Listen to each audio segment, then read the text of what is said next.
an enormously important recall election happening today in Wisconsin. Scott Walker, who told one of his donors, as we showed you yesterday on the program, hey, we're going to divide and conquer. First, we're going to go after the public unions, crush the state employees, and then we're going to try to go on to the private unions so that billionaire donors like Diane Hendricks that he was talking to at the time, and the Koch brothers who have been giving money to him, can pay less to their employees. So the middle class can get hurt and the rich can get richer. That's his whole point. He's now, of course, running in that recall against Tom Barrett, who's from Milwaukee. And by the way, let me give you one of his lame excuses. He's at a crowd, talking to a crowd about why they should vote for him. And he says, you know what the biggest concern for employers is? The biggest thing that's holding people back from creating even more jobs? The recall. The recall. Oh, please. Who buys this load of crap? Oh, no, they would have hired you, but you're thinking of recalling me, a Republican governor who they love, who I've given them all the breaks, all the richest people in Wisconsin and outside of Wisconsin. It's like my sister used to do to me. I was going to give you the chocolate, but you said something mean to me. She ate it days ago. She wasn't going to give me the chocolate, okay? Oh, these guys are job creators. Oh, we were going to give you the jobs. Oh, but you did a recall. No, I'm not going to make money anymore. Yeah, that's how companies work, right? That's how rich people work. No, I'm going to stop making money because I'm angry about the recall. Who in their right mind believes that? So this guy representing the rich, and he's gotten over $30 million into his campaign, 70% of it from outside of the state, from those multi-billionaires, right? So who's fighting back against him? Well, obviously Tom Barrett is. Bill Clinton went out Friday, he fought back, and he had a great speech.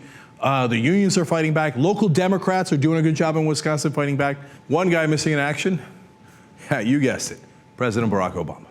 But don't worry, it's the day of the election. Is he not merciful? He has sent out a tweet.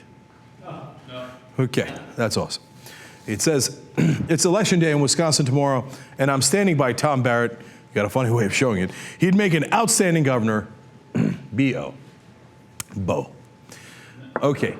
So I love this story because of the political calculation behind it. President Obama's team, got together and they were like, well, this is risky. Boy, what if our side loses? And then we don't want to be associated with a loser. That might hurt us in Wisconsin. You know what might hurt you in Wisconsin? If you have a Republican governor. That might hurt the Democratic Party a little bit. And much more importantly, it hurts the overall cause, which is the thing we're fighting for, but that President Obama obviously doesn't give a damn about, is can these guys buy the elections? We don't want them to buy the elections. This is a perfect symbolic case, not just symbolic, literal case of outside billionaires coming to buy an election and saying, we're going to screw over the middle class. And where's President Obama? Remember, in his campaign, back when he was running in 2008, he said at one point in that long campaign, hey, if collective bargaining rights are ever in danger, I'm going to put my walking boots on and join the picket line with the workers. He hasn't been able to locate his walking boots yet. Hasn't been to Wisconsin. Didn't help in this election at all. At the end, he sends a tweet. He found his walking tweets, I guess, and sent a goddamn tweet. Why? Because then he could say, well, I helped, I sent a tweet. What do you mean? On the last day, and you know what else he did? Oh my God, he's now got an ad. Again, this is the day of the election, okay? You want to talk about too little, too late? People are already voting. They're in the middle of voting. Who's going to see the goddamn ad? And does it have President Obama in it? Of course not. It doesn't even have the president. At the end, it says, oh, by the way, Obama, Biden. Here, watch. It's time that we get out and make that last crucial conversation to really make those votes come out on June 5th. We need to get our rights back. We need to get our state back.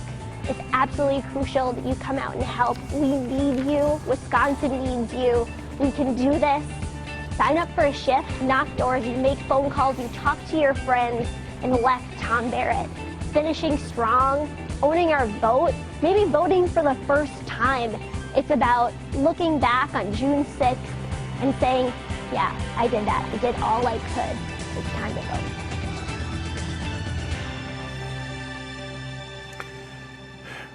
Now, there's one other reason they do this, because they want all the people who work so hard in Wisconsin to come work for them. So they send out this video saying, hey, we're on your side. You remember, we put out that video. Look, it's on the record. We have a video, right? And there was a lot of Obama-Biden posters in the background of that video. So can you guys also come work for us, okay?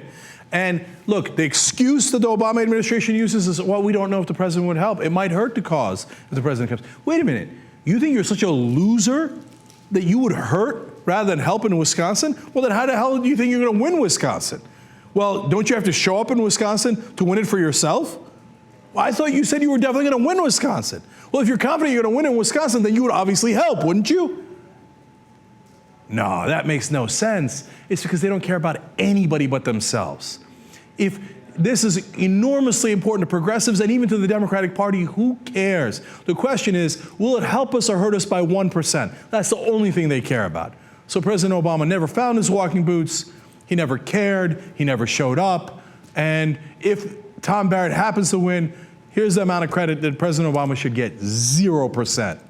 If he loses, he'll then, of course, as the losers that they are at the White House, will turn around and use it as self-justification because it's a self-fulfilling prophecy. They say, whoa, you see that? Oh my God, we didn't try. Thank God we didn't try because it turns out it was a loss. It would have looked bad if we tried and we lost.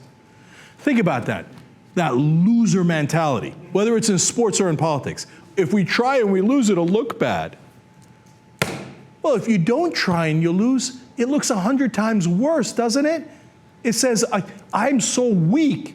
I have no confidence. I'm so horrible that I will immediately give up rather than try. If my kids did that, I would be so embarrassed of them. And now we're supposed to be proud of this president with that kind of attitude. No, I have no interest. Anyway, look, if you're in Wisconsin, for the love of God, go vote for Tom Barrett. I'm not vouching for Tom Barrett as a person or a politician, but you got to send a message to the Koch brothers of the world, to the Hendricks of the world, to all the people, all the billionaires that gave money to Scott Walker, that they cannot buy our democracy. Forget President Obama. He's never riding to the rescue. You got to ride to the rescue. Go out and vote.